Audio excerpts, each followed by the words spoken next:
Russia అధ్యక్షుడు Vladimir Putin కీలక నిర్ణయం తీసుకున్నారు. తమ సైనిక బలగాన్ని ఏకంగా మరొక 25,000కు పెంచారు. రక్షణ మంత్రిత్వ శాఖలో ఉన్నతాధికారుల మార్పులు చేశారు.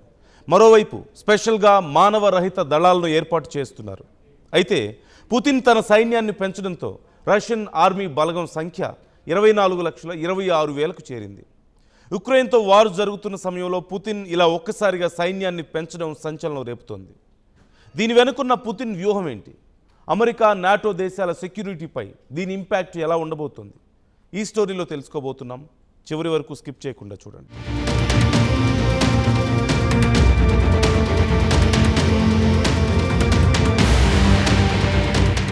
రష్యా రక్షణ మంత్రిత్వ శాఖ నుంచి బుధవారం ఒక కీలకమైన అధికారిక ప్రకటన వెలువడింది.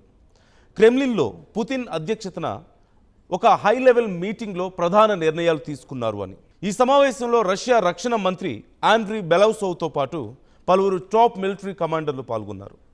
కమాండ్ స్ట్రక్చర్ను మరింత సమర్థవంతంగా మార్చడమే లక్ష్యంగా కొత్త నిర్ణయాలు జరిగాయి. కొత్త డిప్యూటీ రక్షణ మంత్రిగా అలెగ్జాండర్ సాంచిక్ నియమితులయ్యారు. ఈయనకు ఆయుధాల ప్రొక్యూర్మెంట్, ఫ్రంట్ లైన్ సైనికులకు సకాలంలో ఆయుధాలు చేరవేసే బాధ్యత అప్పగించారు. మరొక డిప్యూటీ డిఫెన్స్ మినిస్టర్ గా వాలరీ సోలోట్చుక్ను నియమించారు. యుద్ధరంగంలో లాజిస్టిక్స్ సపోర్ట్ను సమర్థవంతంగా నిర్వహించడం ఈయన బాధ్యత. ప్రస్తుతం జరుగుతున్న ఆధునిక యుద్ధాల్లో డ్రోన్ల పాత్ర ఎంత కీలకంగా ఉందో మనందరికీ తెలిసిందే.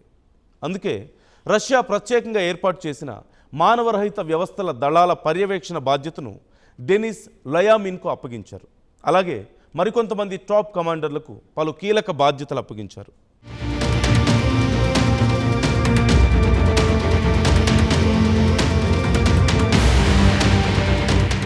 ఈ నియామకాలను చూస్తుంటే రష్యా కేవలం ఉక్రెయిన్ పైనే కాకుండా సుదీర్ఘ కాలం పాటు కొనసాగే యుద్ధం కోసం సిద్ధమవుతున్నట్లుగా స్పష్టమవుతుంది. పుతిన్ చేసిన ఒక్క సంతకంతో రష్యా సైన్యంలో అదనంగా 25,000 మంది సైనికులను చేర్చుకున్నారు. దీంతో మొత్తం రష్యన్ సైనిక సిబ్బంది సంఖ్య 24,26,130కి చేరింది. ఇందులో యాక్టివ్గా ఉన్న సైనికుల సంఖ్య ఏకంగా 15,35,000గా ఉంది. ఈ సంఖ్యల అర్థం ఏంటంటే చైనా తర్వాత ప్రపంచంలోనే అత్యధిక యాక్టివ్ డ్యూటీ మిలిటరీ ఉన్న దేశాల్లో రష్యా అగ్రస్థానానికి చేరువైంది. అమెరికా వద్ద ఉన్న యాక్టివ్ మిలిటరీ బలగం దాదాపుగా 13 లక్షల నుంచి 14 లక్షల మధ్య ఉంటుంది. అంటే సంఖ్యాపరంగా రష్యా ఇప్పుడు అమెరికా కంటే ఎక్కువ యాక్టివ్ సోల్జర్స్ను కలిగి ఉంది. మరి ఇక్కడ రష్యా తన సైన్యాన్ని పెంచడం, కమాండ్ సిస్టమ్ను రీఆర్గనైజ్ చేయడం వల్ల అమెరికాపై తీవ్రంగా ప్రభావం చూపిస్తోంది. ముందుగా రష్యా ప్రత్యేకంగా డ్రోన్ ఫోర్స్ను ఏర్పాటు చేయడం ట్రంప్ ప్రభుత్వాన్ని తీవ్రంగా కలవరపెడుతోంది.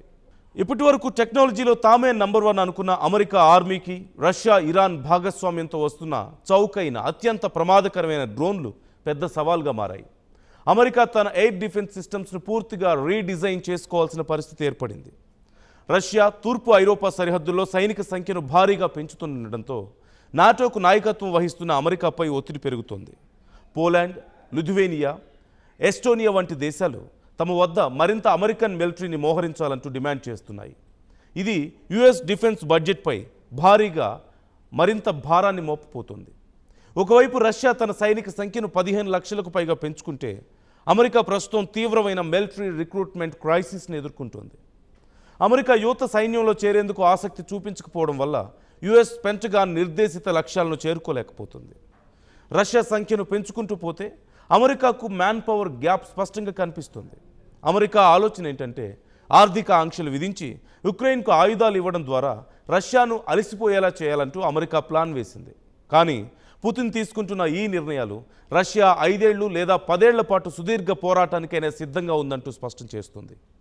ఇదే ఇప్పుడు అమెరికా లాంగ్ టర్మ్ స్ట్రాటజీని తలకిందులు చేస్తుంది.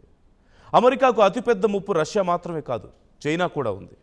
రష్యాను అడ్డుకునేందుకు అమెరికా తన నిధులను, మిలిటరీ రిసోర్సెస్ను ఐరోపాలోనే నిలిపివేస్తే తైవాన్ విషయంలో చైనాను అడ్డుకోవడం అమెరికాకు కష్టం అవుతుంది. రష్యా బలగం పెరగడం అంటే ఇండైరెక్ట్గా చైనాకు అమెరికాపై పైచేయి లభించడమే.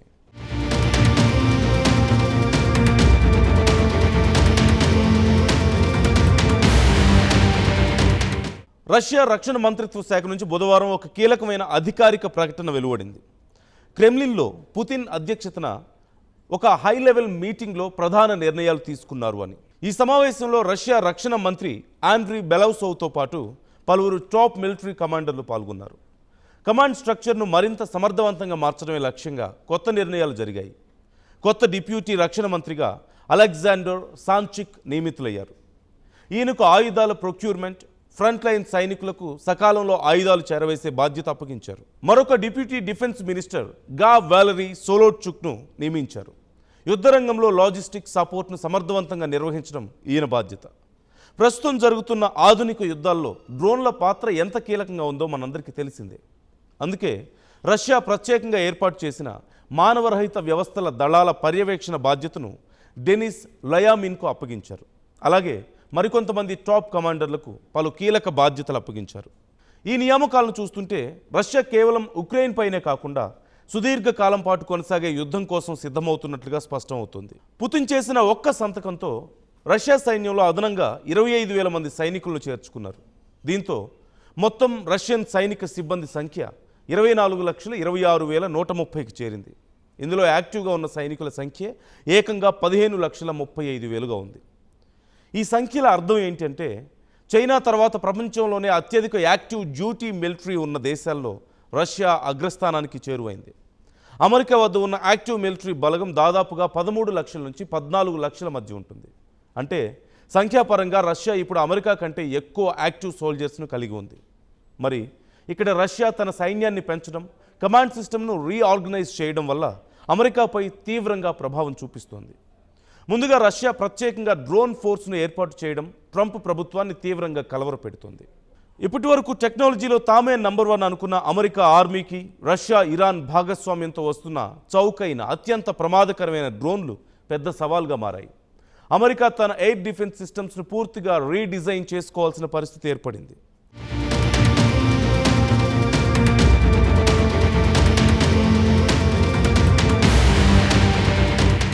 పుతిన్ చేసిన ఈ మిలిటరీ మార్పులు కేవలం ఒక డిపార్ట్మెంటల్ చేంజ్ కాదు, ఇది ఒక గ్లోబల్ సిగ్నల్. అమెరికా ఆధిపత్యాన్ని సవాల్ చేయడానికి రష్యా తన శక్తినంతటినీ ఉపయోగిస్తోంది అని కనిపిస్తోంది. రష్యన్ ఆర్మీలో వచ్చిన ఈ కొత్త మార్పులు ఉక్రెయిన్ యుద్ధంలో ఎలాంటి మార్పులు తెస్తాయి, అమెరికా ప్రభుత్వం దీనికి ఎలా స్పందిస్తుంది అనేది రాబోయే రోజుల్లో అత్యంత ఆసక్తికరంగా మారనుంది. మొత్తంగా రష్యా సైన్యంలో పుతిన్ తెచ్చిన ఈ కీలక మార్పులు ప్రపంచ భౌగోళిక రాజకీయాలను మార్చేస్తున్నాయి. సంఖ్యల పెంపు మాత్రమే కాదు, టెక్నాలజీ, లాజిస్టిక్స్ను కంబైన్ చేసి రష్యా ఒక కొత్త మిలిటరీ మోడల్ని తయారు చేస్తుంది. మరి దీనిపై మీ అభిప్రాయం ఏంటి? రష్యా సైన్యాన్ని పెంచడం అనేది అమెరికాకు సవాలుగా మారుతుందా లేదా? క్రింద కామెంట్ సెక్షన్లో మాతో షేర్ చేసుకోండి. ఇలాంటి మరిన్ని ఇంట్రెస్టింగ్ వీడియోస్ కోసం మన ఆర్ స్ట్రీమ్ ఛానల్ని సబ్స్క్రైబ్ చేసుకోండి.